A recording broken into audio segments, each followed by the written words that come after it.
ठीक है जी, शांति बैठिए, क्लास शुरू किया जाए। ब्रेक खत्म हुई आप लोगों का, तो क्लास शुरू करने से पहले थोड़ा सा हम लोग पीछे चलते हैं, क्योंकि लंबा टाइम हो गया है हिस्ट्री को रोके हुए सप्ताह से ऊपर। तो एक बार थोड़ा सा पूछताछ हो जाए, रिवीजन हो जाए, उसके बाद क्लास को शुरू करेंगे। आए हाँ, मुंह सब थोड़े जाते हैं। No excuse will be run front of me in my class. वाह, कहाँ अंग्रेजी बोले हम। रट्टा मार ले ही बोला। चलिए जी, आप लोग जवाब दीजिएगा। पिछले क्लास में, मतलब जब हिस्ट्री का अंतिम क्लास हुआ था, तो हम क्या पढ़ रहे थे? कौन सा चैप्टर हिस्ट्री में? विजयनगर साम्राज्य पढ़ रहे थे। कौन सा टॉपिक पे इसको रोके थे? अराविदु वंश के संस्थापक कौन था? कल लिखवाए भी हैं, सलकराज तिरुमल। चलिए, सबसे पूरे क्लास से सवाल जवाब हो रहा है। तिलकोटा का युद्ध कब हुआ था? 1565 में, 23 जनवरी था। 1565 याद रखिए, 23 जनवरी नहीं भी तो चलेगा। चलिए अगला सवाल, इम्माड़ी नरसिंह की हत्या किसने की थी? इम्माड़ी बाबू नहीं, मैं तो दिमाग अलबादा कहीं के। वीर नरसिंह किसका बेटा था? नरसा नायक कौन था? किसका सेनापति था? इम्माड़ी नरसिंह के था कि सुलभ नरसिंह के था? तो इम्माड़ी नरसिंह के कौन था? संरक्षक और सेनापति था। अनपढ़ गवार जाके फिर से पढ़ो, अलबदा कहीं। निकाली किताब, डंटा लाते एगो, बरम दुख के नाट कही थी तो सुनाइए ना देते। ये डंटा है ये, बदा कहीं के सुनाइए ना दे रहा। रुक, तू नहीं शांत रहेगा, सब पूछा है, मार के गर्दा उड़ा दे मेरा। बताओ, सुलभ वंश की स्थापना कौन कर ली है? आए बताओ ना, तब मार दो खींच के। सुलभ वंश की स्थापना कौन किया है? जल्दी बताओ, जल्दी बताओ, कौन कर ली है स्थापना? अरे स्थापना कौन किया है? तो गलती बोल।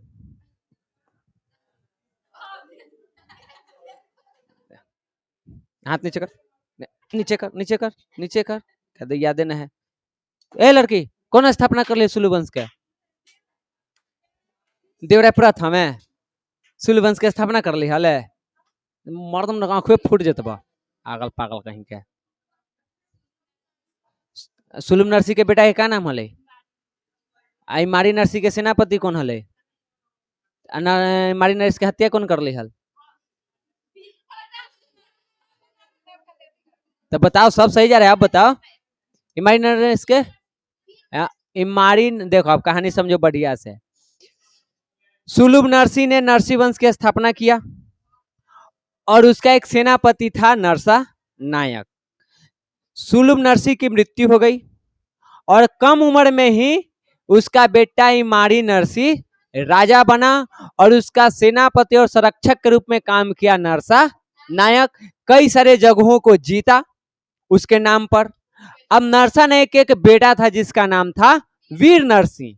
वीर नरसिंह के कहना था कि पूरा क्षेत्र तो जीता हमारे बाप, साम्राज्य को शक्तिशाली बनाया हमारे बाप, तो इमारी नरसिंह राजा काहे रहेगा? और उसने इमारी नरसिंह की हत्या करवा दी। कौन करवाया? वीर नरसिंह। और वहां से एक नए वंश की स्थापना हुई, तुलु वंश। ठीक, क्लियर? यह में इनका गोल गोल नाच रहा है। चलो बताओ लड़की, अमुक्त माल्यद के लेखक कौन है? आए नहीं याद है? रुक बेटा, तूने के इलाज कर रही हम। कौन है जी? कृष्णदेवराय। कौन भाषा में लिखा गया है? कृष्णदेवराय किस वंशज के, किस वंश के थे? आए तुलु वंश है। ओके। हरिहर बुक्का ने किस किस वंश की स्थापना की थी? संगम कौन था? केकर। हरिहर बुक्का के कौन बंदी बनाया था? कहाँ ले गए हल? कोका से पूछ लियो, अगला सवाल के जवाब दे, कहाँ ले गए हल? कौन? वहां जाके क्या कर ले हल? तो हिंदू धर्म कौन अपनवली हल? विद्यमान है, का नाम हले? का नाम हले? संत विद्या रायन हले। का नाम हले? विद्यार्णय, विद्यार आधात वर्गिन य। ओके, और पूछी हैं? अब का पूछी? अब हमरे ना, देखो सुर में याद है तो याद है, हमरे नहीं याद है, हम कहाँ से पूछे? चलिए बताओ, बहमनी साम्राज्य के उस राजा के नाम बताओ जिसको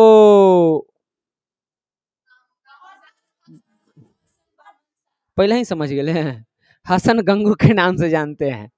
क्या नाम है? बहमनी साम्राज्य का सबसे ज्यादा संघर्ष किस वंश से रहा?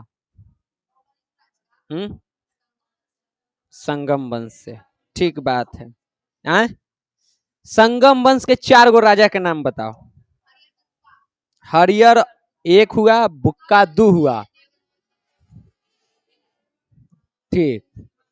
हरिहर, बुक्का, हरिहर द्वितीय, देवराय प्रथम, देवराय द्वितीय। ओके, ठीक है। किसने नगलपुरम उपनगर की स्थापना की थी? किसके नाम पर? ओके, और पूछिए ना, अब पढ़ लेवल जाए। चल तो पूछे तो बताओ, विजयनगर साम्राज्य में आने वाले किन्हीं 4 विदेशी यात्रियों के नाम बताएं। अब्दुल रज्जाक है, रज्जाक बुबना है, अब्दुल रज्जाक। हाँ, दुआरते बारबोसा, निकोलो कोंटी, और 4 कहाँ हुआ? अब्दुल रजाक बोल रहे, निकोलो कोंटी बोल रहे, दुआरते बरबोसा बोल रहे, बस 7-8 गो में से 4 गो नहीं याद है? एकदम है। डोमिंगो पेस के नाम सुन है ना? हलाई, चलो बात खत्म करा, अब क्लास शुरू किया जाए। चलिए, तो हम लोग 4 वंश को पढ़ लिए हैं, 4 वंश के लड़ाई पढ़ लिए हैं।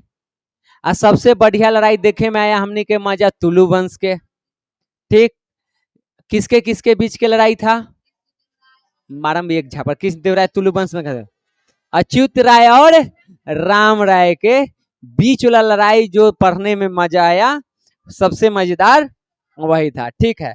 अब हम लोगों को पढ़ना है यहाँ के साम्राज्य प्रशासन।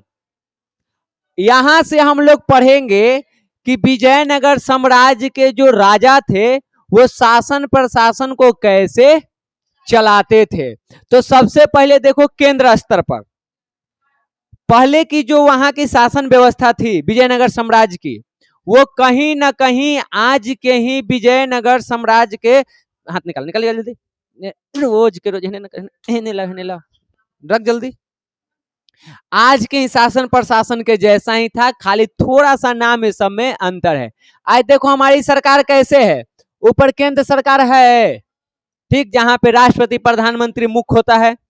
फिर उसको चलाने के लिए राज्य सरकार है, जहां पे मुख्यमंत्री राज्यपाल होता है। उसके नीचे फिर जिला कार्यालय, प्रखंड, ब्लॉक, ग्राम पंचायती सब है, टुकड़े टुकड़े में बांटा हुआ, ताकि व्यवस्था सही से चले। विजयनगर साम्राज्य ऐसे ही काम करता है, खाली थोड़ा सा नाम में अंतर होगा, पैटर्न वही है। तब ध्यान से इधर देखो, समझो। सबसे पहले कि राजतंत्र के व्यवस्था के अनुसार चलो तो प्रमुख कौन होता है? हाँ, राजतंत्र में सबसे प्रमुख कौन? हर चीज में सबसे प्रमुख राजा होता है। तो राजा ही सबसे प्रमुख था, पूरा शासन प्रशासन के प्रधान हेड राजा ही होता था, ठीक। किसी के साथ न्याय करना हो, समानता स्थापित करना हो, अपने राज्य को एक धार्मिक राज्य बनाना है कि धर्मनिरपेक्ष राज्य बनाना है, शांति के माहौल रखना हो, सुरक्षा कायम करना है, सब किसकी जिम्मेवारी है? राजा की।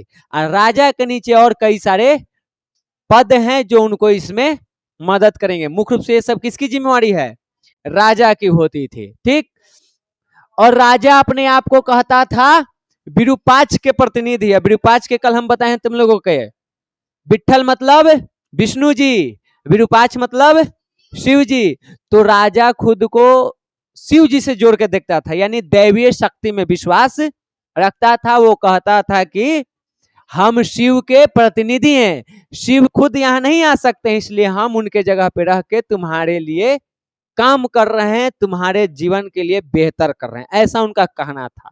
अब था कि नहीं था, वो राजा और प्रजा के बीच का विषय है, लेकिन वो इसी बात को लेकर के शासन करते थे, इसी आधार पे वो करते थे। ठीक, राजा के बाद पूरे साम्राज्य में कोई प्रमुख व्यक्ति था, तो वो था राजकुमार, राजा का बेटा युवराज, क्योंकि आगे चल के राजा उसी को बनना है। तो सम्राट के बाद युवराज का प्रशासन में महत्वपूर्ण स्थान होता था। ठीक, और जब राजा मर जाता था तो वही उसका उत्तराधिकारी बनता था। एक चीज और है इसमें, विजयनगर साम्राज्य में एक चीज थी कि ये लोग मरने से पहले ही, सब नहीं लेकिन कई सारे ऐसे राजा हुए जो मरने से पहले ही ये बता दिए थे कि जब हमारी मृत्यु हो जाएगा तो राजा कौन बनेगा। जैसे कृष्णदेवराय को देखो, कृष्णदेवराय मरने से पहले ही बता दिया था कि हम जब मरेंगे तो मेरा चचेरा भाई अच्युत देवराय जो है वो राजा बनेगा। और इसी बात को लेकर के कृष्णदेवराय के दामाद राम राय और भाई अच्युत राय के बीच लड़ाई चल रहा था। ठीक, तो वहां से देख रही हो कि ये लोग मरने से पहले ही अपना उत्तराधिकारी घोषित कर देते थे। ठीक, अब राजा को प्रशासन चलाना है तो अकेले तो चला नहीं सकता है, वो हेड है, चला नहीं सकता है। जैसे मान लो यहाँ पे कोचिंग चला रहे हैं तो कोई इसमें एक हेड है, लेकिन क्या वो अकेले पूरा चीज मैनेज कर रहा है, उसके नीचे कई सारे और लोग हैं जो इसको काम में मदद कर रहे हैं। तो उसी प्रकार यहाँ राजा के काम के लिए राज परिषद, महाप्रधानी मतलब प्रधानमंत्री, दंड नायक और कई सारे कार्यकर्ता भी होते थे जो राजा को शासन प्रशासन चलाने में मदद करते थे। यहाँ तक कोई दिक्कत? ठीक, उसके बाद होता था स्थानीय और प्रांतीय स्तर पर न्यायालय, जैसे आज हमने के कोर्ट है ना, ठीक, Danapur court, Patna high court, तो वैसे ही कोर्ट भी होता था।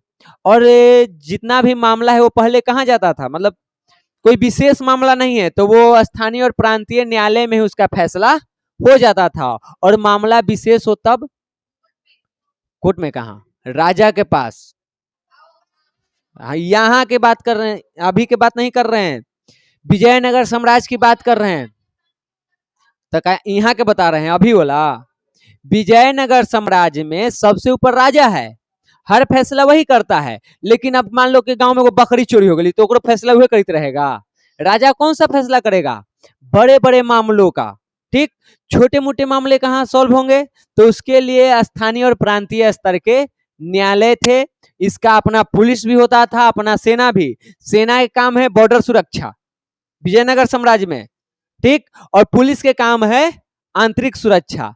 और ये न्यायालय है वो छोटे मोटे मामले का निपटारा कर देगा। मामला बड़ा है तब अंततः कहां पहुंचेगा, और राजा जो फैसला दे देगा वही सर्वमान्य है। आज भी वही चीज चल रहा है। हम लोग के जो भी मामला होता है हम लेके जाते हैं स्थानीय कोर्ट में, वहां से केंद्रीय जो सुप्रीम कोर्ट है वहां, और सुप्रीम कोर्ट फैसला कर दिया। अब तुनी के जब 11th में पढ़ाए थे राष्ट्रपति के शक्तियां, तो उसमें बताए थे कि राष्ट्रपति के पास ये शक्ति है कि सुप्रीम कोर्ट के फैसले के विरुद्ध में वो बोल सकता है। जैसे मान लो किसी व्यक्ति को फांसी की सजा मिल गई तो राष्ट्रपति के पास ये अधिकार है कि वो उस व्यक्ति का फांसी माफ कर सकता है, उसको रिहा करवा सकता है। तो अंततः फैसला कौन लिया? राष्ट्रपति। और राष्ट्रपति आज के टाइम पे हमारा क्या है? राजा ही ना है, राजे के पद पे ना हम राष्ट्रपति को रखे हैं। तो देखो तो पैटर्न वही काम कर रहा है कि नहीं? तब भी वही था, आज भी वही है, बस थोड़ा सा स्ट्रक्चर में बदलाव किया गया है। समझ गई?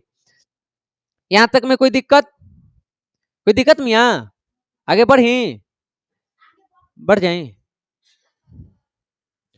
चला, अब ये तुमको बता दिए कि राजा के पास अपना सेना होता था जो मुख्य रूप से युद्ध लड़ता था बाकी के राज्यों से, और उसके बाद पुलिस भी होती थी जो आंतरिक शांति बनाए रखती थी साम्राज्य के अंदर। ये सब आज से तुम जोड़ के देख सकती हो, ये सारी चीजें आज होती है। ठीक, पूरे साम्राज्य को अलग अलग प्रांत और मंडल में बांटा गया था। क्या आज नहीं बांटा हुआ है? पूरा भारत को एक साम्राज्य मान लो, तो उसमें 28 गो हमनी के प्रांत है कि नहीं है, 8 गो केंद्र शासित प्रदेश है कि नहीं है, और सभी राज्यों को मंडल प्रमंडल में बांटा गया है कि नहीं बांटा गया है, फिर उसको प्रखंड में बांटा गया है कि नहीं बांटा गया, पंचायत में, वार्ड में बांटा गया है कि नहीं। तो पहले भी वैसे बांटा हुआ था। आज भी देखो तो हमनी के राज्य में जो प्रांत है बिहार, तो वहां के हेड कौन होता है? गवर्नर और मुख्यमंत्री। यहाँ पे का बिहार में नियम कानून लगेगा, टैक्स लगेगा नहीं लगेगा, माफ होगा कि नहीं होगा, नौकरी मिलेगी नहीं मिलेगी, सब फैसला कौन करता है बिहार के लिए? बिहार सरकार में मुख्यमंत्री और राज्यपाल। विजयनगर साम्राज्य में ऐसे ही था, ऊपरे राजा है लेकिन प्रांत में कौन होता था? गवर्नर, या उसको हम प्रांतपति कहते थे, और इसके पास अधिकार था, वो अपने प्रांत में टैक्स लगा सकता है, टैक्स माफ कर सकता है, किसी को भूमि दान में दे सकता है, ठीक, वो सिक्का तक जारी कर सकता था। यहां पे केंद्र में है, तुमको ये मान लो ऐसे, तो यहां पे बैठा हुआ है तुमको राजा, ये पूरा उसका साम्राज्य है, यहाँ उसका छोटा सा एक प्रांत है जहां पे गवर्नर है। इस पूरे क्षेत्र का अधिकार, जो भी शक्ति है वो किसके पास है? गवर्नर के पास। ये यहाँ पे वो सारे काम को कर सकता है जो राजा करता है, लगभग सिक्का तक ये जारी कर सकता है, इतना अधिकार है। यहाँ के टैक्स को माफ कर सकता है, यहाँ के भूमि किसी को दान में दे सकता है, यहाँ पे नया टैक्स लगा सकता है, नए नियम कानून बना सकता है, लेकिन ये किसके अधीन में रहेगा? इसके। एक ही इसकी कमजोरी है, किसके अधीन में काम करेगा? राजा के। बाकी ये सब इसको, हाँ बाकी सब इसको अधिकार दिए गए थे, समझ गई? वैसे आज काम करता है, राज्यपाल सारे काम कर सकता है, लेकिन किसके अधीन रह के? राष्ट्रपति के अधीन में रह के, समझ गई? तो आज से इसको लिंक करके पढ़ो। उसका देखो, प्रांत को मंडल में, कोट्टम या वलनाडु में, नाडु में, मेलाग्राम, उड़, ऐसे करके, कैसे आज हमने के पंचायत वार्ड सब बंटा हुआ है, उस तरह से इसको बांट दिया गया था ताकि शासन प्रशासन बढ़िया से चले। अब जब हम लोग विजयनगर साम्राज्य पढ़ते हैं और वहां के प्रशासन को पढ़ रहे हैं, तो दो चीज आपको एकदम आना चाहिए, आयगार व्यवस्था और न्यायंकार व्यवस्था। अगर ये दो चीज अगर नहीं पढ़े तो समझिए कि विजयनगर के प्रशासन को आप पढ़े ही नहीं। विजयनगर साम्राज्य में सबसे ज्यादा प्रशासन को लेकर के इंपॉर्टेंट कोई चीज है तो वो है ये न्यायकर व्यवस्था, और एक है तुमको आयगार व्यवस्था। ये दोनों ने कहीं ना कहीं साम्राज्य को चलाने में महत्वपूर्ण भूमिका निभाई और उसको मिटाने में भी महत्वपूर्ण भूमिका निभाई है, समझ गए? जो विजयनगर साम्राज्य इतना शक्तिशाली बना, उसमें भी इन दोनों का महत्वपूर्ण हाथ है, योगदान है, और जो उसका विनाश हुआ उसमें भी इन दोनों का योगदान है, दोनों में है। अब पहले जानो न्यायंकर व्यवस्था क्या था। देखो, ये विजयनगर साम्राज्य के प्रशासनिक व्यवस्था है, ठीक। इस व्यवस्था के अंतर्गत क्या किया जाता था? राजा अपने विश्वसनीय सैनिक अधिकारियों को, जिसको ऊपर उसको विश्वास होता था, उसको क्या करता था? भूमि देता था। वेतन नहीं देगा, पैसा नहीं देगा, क्या दे देगा? भूमि दे देगा कि लो, ये लो और तुम मेरे यहाँ अब काम करते रहो। तो भूमि देता था और बदले में उस सेनापति का, यह जो सेना है, ऐसे उसको क्या बोलते थे? नायक। यहाँ में कंफ्यूजन न हो रहा है मैया? जैसे हम देखो, हम राजा हैं, नामे से राजा हैं, ऐसे तो गरीब हैं, तुम लोग हमारे सेना हो, अभी सब हमारे सेना है, लेकिन हमको लगा कि ये तीन गो जो है ना वो काबिल है और हमारे विश्वसनीय है, तो हम तुम तीनों को बुलाएंगे, बुलाए कहेंगे कि एक काम करो, तुम लोग वेतन पे मेरे पास नहीं रहो, तुमको हम इतना एकड़ जमीन दे दिए, अब तुम जमीन लो और मेरे यहाँ काम करो। तो तुमको नायक कहा जाएगा अब, ठीक ना? सेना नायक या नायक बोला जाएगा तुम तीनों को, बाकी सब सेना है और तुम नायक हो। तुमको हम भूमि दान में दिए, उसी भूमि के बदले काम करना है। काम क्या करेगी तुम तीनों? तो काम का है, अपन क्षेत्र में टैक्स वसूलो, मतलब पूरा वहां की जिम्मेदारी तुम संभालो, वहां की प्रशासन तुम देखोगे, और वहां पे सेना भी तुमको रखना है। जैसे इधर से अपना 4 गो सेना रख ली, तू 4 गो ऐसे सब अपना अपना सेना रखो, और जब भी हमको जरूरत पड़ेगा सेना के, तो हम उसके पास नहीं जाएंगे, हम तुम तीनों के पास खबर पहुंचाएंगे कि हमको युद्ध करने जाना है, सेना चाहिए और तुमको अपना सेना लेकर के आना है, यही तुम्हारा काम था। समझ में आ गया न्यायांकर व्यवस्था क्या था? हाँ अब बताओ, हमरा कोई 50 बीघा भी जमीन दे देवे या 50 एकड़ तो 10 कट्ठा जमीन दे हलई, ऊ घड़ी आऊ जोन घड़ी जनसंख्या कम हलई, एकड़ के एकड़ मिलता था, पूरा समझो कि 10 गो 20 गो गाँव तोरा मिल गया। अब बताओ खुद काम करेगा? वो रखता था किसानों को, मजदूरों को, समझिए टैक्स वसूलने का इसका ड्यूटी है, तो क्या खुद दे जाता था घरे घरे टैक्स वसूले? ये आराम से घरे पड़ल है, अपना आदमी रख ले है। समझ गई? तो उस तरह से क्लियर। अब इसको ऐसे भी समझो, मान लो हम यहाँ ऑनलाइन पढ़ाते हैं, किसी कारण हमारा बंद हो गया, हम पढ़ाना छोड़ दिए, लेकिन किसी को लगा ऑनलाइन वाले को कि कंटेंट बढ़िया बना देता है, वो हमसे संपर्क किया, कहा कि सुनिए हम आपको 1 लाख के महीना देंगे, आप मेरा कंटेंट बना के दे दीजिएगा। हम खुश। ऐसा ऐसा 4 गो 5 गो हमारा भी आ गया, तब हमारा भी तो 5 लाख महीना, हम अपन माथा खपाए जाएंगे, हम 10-10 हजार में 5 गो रख लेंगे अपन स्टाफ। कहें कि भाई तू कर दे, हम तो अब मटेरियल भेज दी, तू कर दे, आपने खा पी के पढ़। समझी? ऐसे काम होता है। तो ये न्यायांकर व्यवस्था समझ में आया? ठीक। अब देखो, ये था दिल्ली सल्तनत के एकता प्रणाली के समान। दिल्ली सल्तनत में ऐसी था क्या चीज?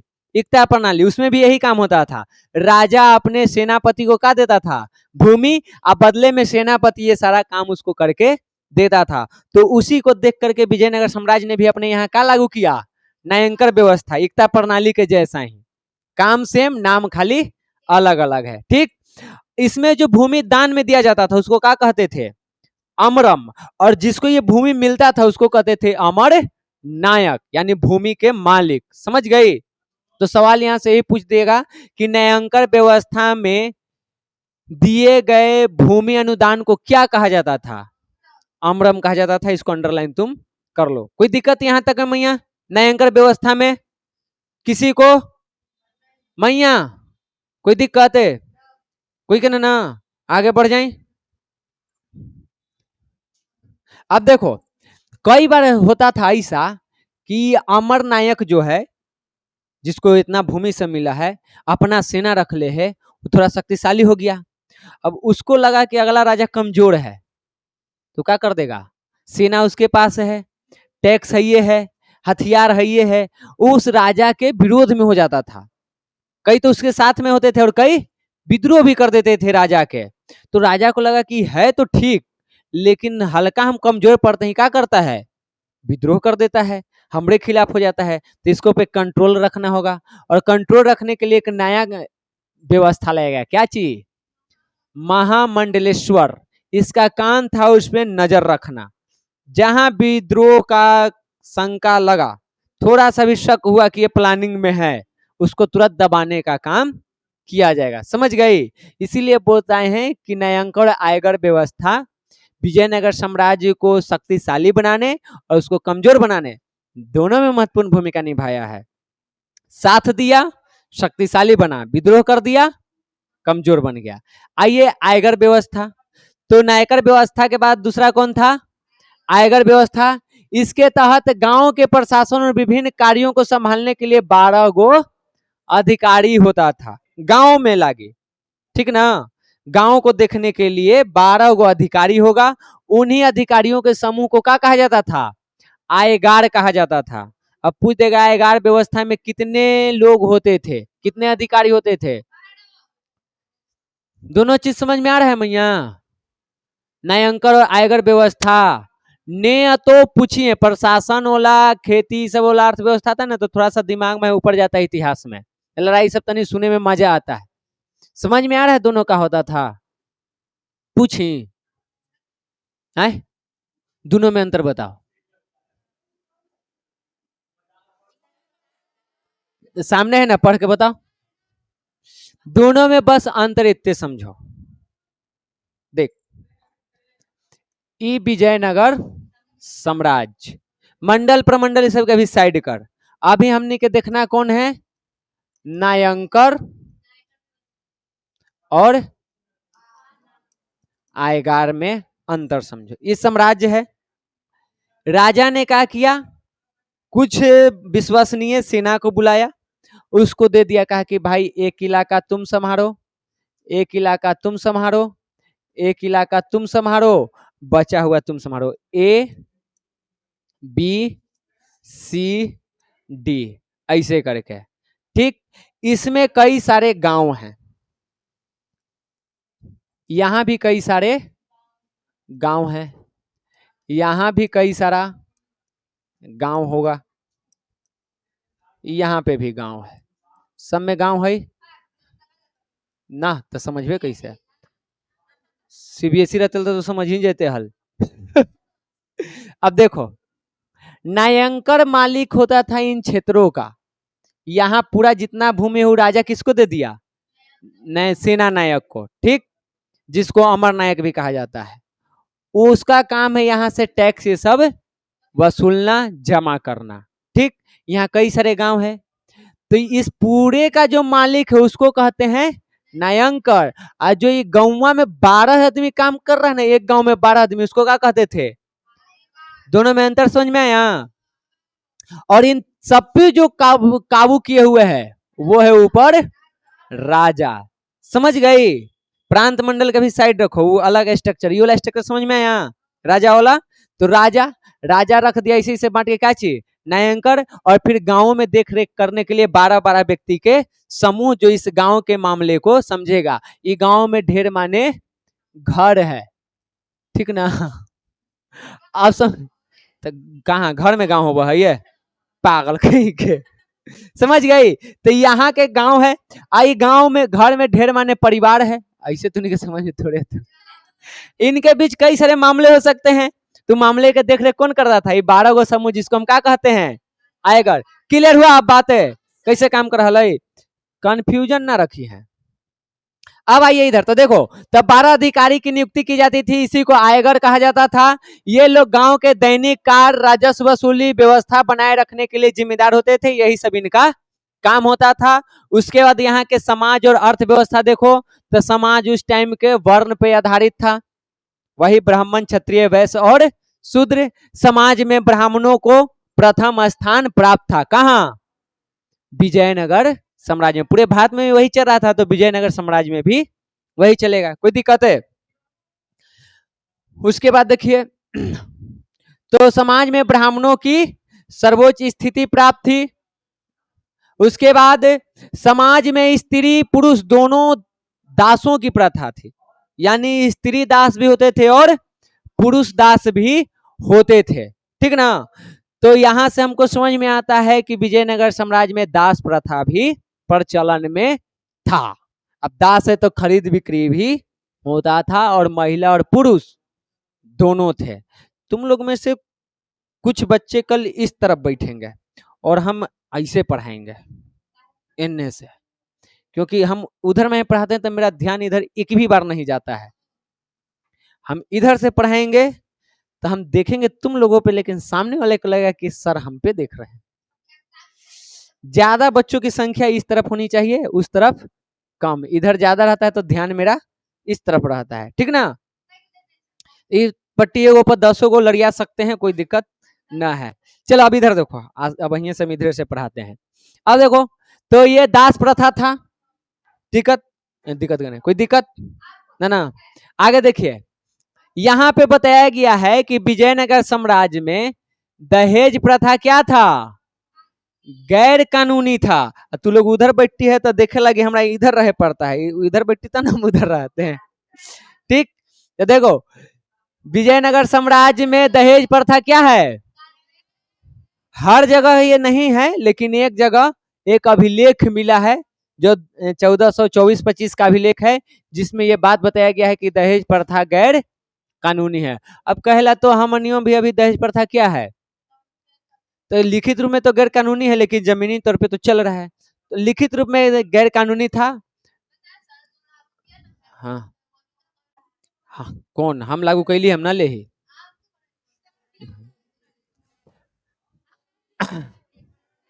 तो भैया के हम कहाँ लिए पागल कहीं के, हमार तो अभी थे ना है फ्री में, तो मैं यहाँ फ्री में तो हम बियाह होइत न है, आओ पैसा मांगम तो समझी थे ना बात। देख इधर देखो महिलाओं की स्थिति देखो, तो समाज वर्ण व्यवस्था पे है, तो एगो उच्च वर्ग होगा, एगो नीचा तो होगा ही होगा।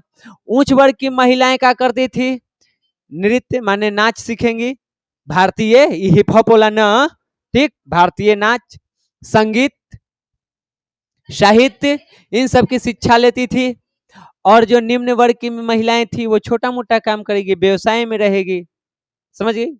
ऊपर वाली ऊपर ऐसा, नीचे वाली नीचे जैसा काम करती थी। बहुपत्नी के विवाह का प्रचलन है, मतलब बहुपत्नी मतलब एक से अधिक है, मतलब राजा ज्यादातर कहाँ था, राजा में, और सामंत जमींदार एक तरह से जो होते हैं, तो अमीर लोग एक से ज्यादा विवाह भी करते थे। और तोरा क्षमता है चार वो रखे के तो वो कर ले, नहीं तो ऐसे ही प्रचलन में कहाँ था, अमीरों में ज्यादा था, क्योंकि अब चारों के खर्चा क्यों उठा सका है, अमीर व्यक्ति ने उठा सकता है, तो ये लोग एक से अधिक विवाह भी करते थे। लेकिन पुरुष, महिला नहीं, महिला एक ही विवाह करेगी, पुरुष कई सारा कर सकता है, समझिए। बहुपत्नी विवाह है, बहुपति विवाह नहीं है, ठीक। कैसे ऐसे गेले ऐसे टिक दिले, हाँ के कर ए बेल बता कि औरतिया के देख के बन होली मर्दनमा से पागले है। हाँ हमें देख, एगो ई छौड़ी है, ठीक, पापा की पड़ी, तो हमरा अच्छो का मिलत, 5 टांग वाली हो गए। आ एगो ई है, आप समझ, आज समझे ना, एकरा गेली के टिक दिलिक, टिक दिलिक, टिक दिलिक, बता हम कई बार बियाह कर ली, हम कई गो पत्नी, ई सब कई बार बियाह कर ले, ई सब के कई गो पति, तब बहुपत्नी विवाह की बहुपति विवाह, समझ में लो, मोटा दिमाग कहीं के बियाह करवा देते हम 5 टांग वाली से, 5 टांगवा से बियाह करवा दे। क्लियर हुआ ये, तो बहुपत्नी विवाह के भी प्रथा यहाँ पे था। उसके बाद देवदासी प्रथा भी था, मतलब महिलाएं विवाह नहीं करती थी और मंदिर में रहती थी भगवान के ऐसे तो एकरा में एगो कुप्रथा है, काहेला ओकर चर्चा करना है, लेकिन बस इतने जाइए नहीं है कि इसमें यही कहा जाता था कि आप देव के दास बन गए। ये ज्यादातर निम्न वर्ग के जो होते थे ना, हाँ हम बताए थे वही वाला, ठीक ना। तो यहाँ पे देवदासी प्रथा के भी प्रचलन था, ऐसे एक घटिया प्रचलन था। कुछ इसमें एक दो हो सकते हैं जो पवित्र था, लेकिन सबसे ज्यादा ही घटियापन था, ठीक। दूसरा था सती प्रथा, इसका भी प्रचलन था, थोड़े बहुत था लेकिन था। तो ये दोनों कुप्रथा। राज्य विधवा विवाह को प्रोत्साहित करता था, विधवा विवाह कर सकती है, प्रदा प्रथा नहीं था, माने इसे घूंघट टांग के रहने वाला वो नहीं था। ये चीजें समझ में आई, क्या था, दास प्रथा है, स्त्री पुरुष दोनों दास बन रहा है, हाँ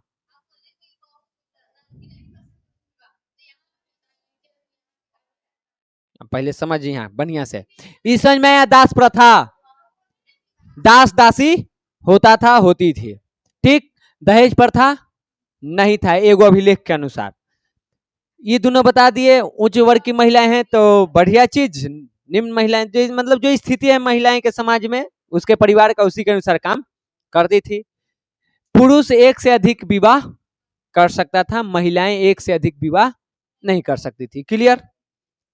देवदासी प्रथा था, यानी देव के दास बन के, भगवान के दास बन के वो महिलाएं या पुरुष भी कुछ होते थे, लेकिन मुख्य से महिलाएं मंदिर में ही रहती थी, सब कुछ उनका मंदिर में ही रहेगा, ठीक। खाना पीना नाचना गाना ये सब वो मंदिर में करती थी। सती प्रथा के भी प्रचलन थोड़ा बहुत था कि पति मर गया तो पत्नी को भी जला दो। पर्दा प्रथा नहीं था, यानी कि महिलाओं को घूंघट में नहीं रहना है, वो घूंघट वो खोल के रह सकती है, समझ गई। विधवा विवाह मतलब है कि मान लो ये एक लड़की मर गई, पति मर गया, तो ये विवाह कर सकती है। तो थोड़ा कंफ्यूजन हुआ ये दोनों में, एम आई राइट? कहाँ कंफ्यूज है अभी?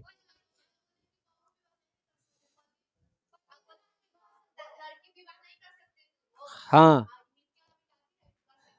इ दोनों में अंतर तोरा ना समझ में आ रहा है? इसमें हमर तीनों जिंदा हल आ कर ली, एकरा में मर गई। का कहा गया है? प्रोत्साहन देता था, विधवा विवाह एकदम होता था ये तय नहीं है। किसी महिला के पति का अगर देहांत हो गया तो या तो उसको सती बना दिया जाएगा, या तो वो विधवा रहेगी, या कुछ रेयर केस में एक आध दो शादी भी करती थी। अगर कोई शादी कर ली तो राज्य उसको कोई दंड नहीं देता था, वो उसकी सराहना करता था कि विधवा विवाह होनी चाहिए। समझ में तीनों चीज में अंतर? अब बताओ कि आज हमारे समाज में विधवा विवाह है कि नहीं है? ये डिपेंड करता है सामने वाले परिवार पर। किसी का परिवार को लगा कि नहीं कर देना चाहिए, करता है। किसी का लगता है कि ना, नहीं करता है। अभी इस पे कोई पूछे कि अभी है कि नहीं है, तो है भी और नहीं भी है, डिपेंड कर रहा है अगला व्यक्ति पर। उसी प्रकार यहाँ समझ गई। उसके बाद अर्थव्यवस्था में और देख लो कि यहाँ पे जो इनकम का मेन सोर्स है, तो सबसे पहले तो आ जाएगा कृषि। इसके अलावा उद्योग भी थे, विदेशों तक से व्यापार होता था, तो इन सब से यहाँ पे इनकम होता था, पैसा आता था। ठीक, और कृषि का महत्व ज्यादा था, इसीलिए राजा क्या करता था? बंजर भूमि को और जंगली भूमि को कृषि योग्य बनवाता था, उसको साफ सफाई करवा के, सिंचाई सबके व्यवस्था करवा के और खेती लायक उस जमीन को बनाता था ताकि उत्पादन बढ़े। सामंत और भूस्वामियों के पास जमीन ज्यादा होती थी, किसानों के पास जमीन कम होते थे। इसके अलावा मजदूर भी होते थे जिनके पास कोई जमीन नहीं होती थी, वो सिर्फ मजदूरी करते थे। इसमें कोई दिक्कत? सिंचाई के सुविधा के लिए उस टाइम पे नहर, बांध और तालाब के भी निर्माण करवाया जाता था। इसमें एक तालाब के बारे में वर्णन किया गया है, आगे हम आप लोगों को बताते हैं क्या वर्णन है। उसमें बताया है शायद ये डोमिंगो पेस कि एगो तालाब बनाने के लिए लगभग 20,000, 15 से 20,000 मजदूर थे। नहर या तालाब जो भी बनाना था उसको बनवाने के लिए, यानी 20,000 मजदूरों को लगाया जाता था नहर तालाब के निर्माण में। तो यहाँ से पता चलता है कि राजा को नहर तालाब के निर्माण में इंटरेस्ट था, वो बनवाता। आगे आएगा। ठीक, उसके बाद देखो उत्पादन का होता था खेती में, तो अनाज जैसे चावल गेहूं ये सब हो गया, दाल तो वो हो रहा है। तिलहन के भी खेती होता था, नील, कपास, मिर्च, अदरक, इलायची, नारियल, इन सारी चीजों की खेती भी होती थी और इसको विदेशों में भेजा भी जाता था। ठीक ना? यहाँ पे बड़े बड़े बाजार भी थे और बाजार में वो सब चीज मिलता था जो तुम सोच सकती हो, इसलिए हम यहाँ पे लिखवे नहीं किए हैं। तुम जो सोचो मिलता था बाजार में, कुछ भी सोचो, किताब में देखो वो है कि नहीं है। तू जे सोचो, हाँ एक आदमी ऐसा है जो नहीं मिलता था, नहीं तो हर चीज मिलता था। आज के तुम मार्केट में चले जाओ और तुमको जो भी बाजार में दिख रहा है ना, नबतपुर या आजमा में, वो सारी चीजें विजयनगर साम्राज्य के बाजार में मिलता था। तो अगर कोई पूछे तुमको कि विजयनगर साम्राज्य में कौन कौन सी चीजें मिलती थी, तो आंख बंद करके नवतपुर बाजार याद करके पकड़ चल जाओ, वो सब मिलता था। कौची मारा मेघ झापड़, माने उस टाइम पे आओ कुछ कपड़े न बिक हले तो आदमी नंगा रहा हले, पटा कहीं के न मोटे दिमाग के ना है कपड़ा मिया देखा होगा नहीं तो एक मुक्का दबा के वही डिजिटल बोर्ड हले बांदर कहीं के। हाँ डिजिटल बोर्ड नवतपुर मिले है। हाँ कहा कि मोबाइल दू कचवा स्पार्कियो, हाँ ये सब ना मिला हले। अरे पुराना वाला जो सामान है ना, हाँ हाँ खबे हैं। आगे देखो, घोड़ा, हाथी, सोना चांदी सब जेवरात जो है, चंदन मोती, इन सब के आयात निर्यात तो खुले तौर पे होता था। विदेशों से घोड़े, हाथी मंगवाए जाते थे और बेचे भी जाते थे, तो सामानों का आदान प्रदान होता था। ठीक, इसके बारे में कृष्णदेव राय अपने किताब अमुक्त माल्यद में लिखे हैं कि बंदरगाह को निर्माण करना चाहिए, उसको बेहतर बनाना चाहिए, ताकि इन सारी चीजों का सही से आयात निर्यात हो सके। इसके अलावा जो विदेशी लोग आते थे उनको रहने का, व्यापार करने का व्यवस्था किया गया था, इलाज वगैरह इन सब सारी चीजों की व्यवस्था की गई थी, एकदम बढ़िया व्यवस्था था। एक्स्ट्रा के लिए आप बुक एक बार पढ़ सकते हैं, ठीक। और इन सारी चीजों से राज को खूब इनकम हो रहा था। इनकम हुआ तो वो मंदिर बनवाया, मूर्ति बनवाया, नहर बनाया, तालाब बनवाया, तेलुगु भाषा साहित्य सबका विकास करवाया, क्योंकि पैसा था तो सबको आगे बढ़ाया। अब आ जाओ यहाँ नहर और जलाशय। देखो, विजयनगर साम्राज्य के पास एक नदी है, कौन? तुंगभद्रा, ठीक। और तुंगभद्रा नदी के पास एक प्राकृतिक जल कुंड है। प्राकृतिक मतलब अपने से बना है, एक तालाब जल कुंड अपने से बना है। और यह है कहाँ? तो एनहू से पहाड़, एनहू से पहाड़, हेनू पहाड़, हेनू पहाड़, बीच में ही तालाब है। अब अगल बगल के जो भी छोटा मोटा नदी वगैरह है, झरना है, सबके पानी कहाँ आ रहा है? इसी में आ रहा है। ये पहाड़ कौन पत्थर के है? तो वो भी बुक में तुमको बताया गया है। कौन सा पत्थर है? तो ग्रेनाइट पत्थर के चारों ओर से घिरा हुआ ये तालाब था। और यहाँ से बताया गया है कि देवराय प्रथम ने तुंगभद्रा नदी पर बांध बनवाया, और बांध बना करके वहां से नहर भी निकलवाया था। और इसमें नहर में भी एक चीज और है, एक नहर तो जाता था सिंचाई के लिए, एक नहर जाता था राजा के पास, मतलब कल बताएंगे ना, तो उसमें आप लोगों को हम पढ़ाएंगे कि विजयनगर साम्राज्य 3 भाग में विभक्त था। एक कहते हैं शहरी केंद्र, एक कहते हैं राजकीय केंद्र, और एक कहते हैं धार्मिक केंद्र। ये 3 भाग में इसको बांट के हम देखने वाले हैं, ठीक ना। तो यहां तक आता था। सब मिला के ये समझो कि जो तालाब नहर बनता था, तो एक तालाब को मुख्य रूप से बनाते थे या जलाशय को, क्यों? सिंचाई के लिए, खेती करने के लिए। और उसी तालाब का पानी महल तक भी जाता था। एक नहर से कहां पहुंचेगा? महल तक भी। समझ गई? वही यहाँ पे खाली तुमको बताया गया है। आए, अब पीने में भी यूज कर सकता है, साफ पानी तक नहीं पी सकता है। तो देखो, यहाँ बताया गया है कि ये तुमको इंपॉर्टेंट हो सकता है कि हड़िया नहर का निर्माण किसने करवाया था? तो वो करवाया है देवराय प्रथम ने। उसके बाद एक और जलाशय का वर्णन है जिसका नाम है कमलपुरम जलाशय। इसका निर्माण क्यों हुआ है? तो खेतों की सिंचाई के लिए, और साथ ही साथ इस जलाशय का पानी कहाँ जाता है? राजकीय केंद्र तक भी ये जाता है। कृष्णदेव राय द्वारा जो नहर बनाया गया है उसका यहाँ पे वर्णन क्या है? डोमिंगो पेस की एक नहर को बनाने में लगभग 15 से 20 हजार मजदूर काम करते थे। समझ गई? उसके बाद आ जाओ यहाँ किला बंदी और प्रवेश द्वार। जो ये साम्राज्य होता था, साम्राज्य को चारों तरफ से इसे क्या कर दिया जाता था? किला से घेर दिया जाता था, और जगह जगह पे क्या बनाया जाएगा? गेट बनाया जाएगा, प्रवेश द्वार। और प्रवेश द्वार इसी छोटा मोटा नहीं, बड़ा बड़ा बनता था। समझ गई? तो उसी के बारे में पढ़ना है। तो विजयनगर के किले बंदी का वर्णन निकोलो कोंटी और अब्दुल रज्जाक दोनों ने किया है। निकोलो कोंटी बताता है कि ये जो घेरा गया था वो कितना दूर था? 60 मील ऐसे घेरा गया था पूरे साम्राज्य को। और अब्दुल रज्जाक भी इस बात पे सहमति जताता है, डोमिंगो पेस भी इस बात पे सहमति जताता है, और कहता है कि विजयनगर साम्राज्य में सिर्फ महल की घेराबंदी नहीं की गई थी, खेतों तक को भी घेर दिया गया था कि इधर कोई एंट्री न कर पाए, कोई दुश्मन न घुस पाए। तो इस तरह से उसको घेर दिया गया था, ठीक। और अंदर ही अनाज के लिए विशाल गोदाम थे, मंदिर था, और प्रवेश द्वार जो है एकदम मेन रोड के सामने होता था, मेन रोड से जुड़ा हुआ।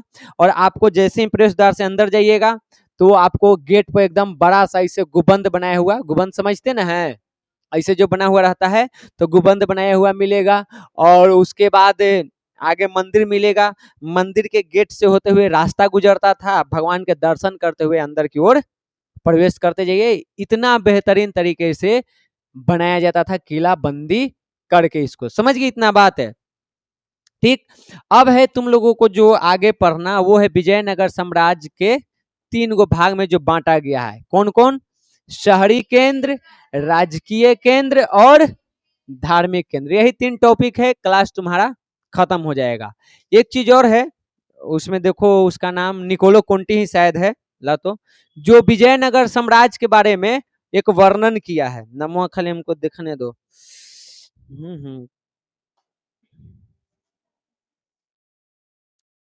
डोमिंगो पेस है। देखो डोमिंगो पेस जब यहाँ पे आया था ना विजयनगर, तो यहाँ पे घूमा और बताया ना कि हम एक बार में पूरे साम्राज्य को देख ही नहीं पाए। क्यों नहीं देख पाए? क्योंकि ये था ही इतना बड़ा, पहाड़ में चारों तरफ से पहाड़ है, पहाड़ से घिरा हुआ है और इतना बड़ा है कि हम एक बार में नहीं देख पाए। लेकिन जितना दूर हमको दिखा ना, उससे हमको यही लगा कि ये रोम से तो बड़ा है। इटली की राजधानी है रोम, और डोमिंगो पेस कहां से आया था? इटली से। इतावली यात्री है ना, वहीं से आया है। तो रोम देखा था और रोम से तुलना करके वो बताता है कि विजयनगर साम्राज्य रोम से भी बड़ा था। तो ये इसकी कुछ कहो कि उपलब्धि रही है, इतना बड़ा इतना महान ये साम्राज्य रहा है। तो बचा खुचा जो है शहरी केंद्र, राजकीय केंद्र, धार्मिक केंद्र, इसको हम लोग कल देख लेंगे। आज के क्लास में हम आप लोगों को इतने पर छुट्टी करते हैं। जय हिंद, जय भारत, राधे राधे।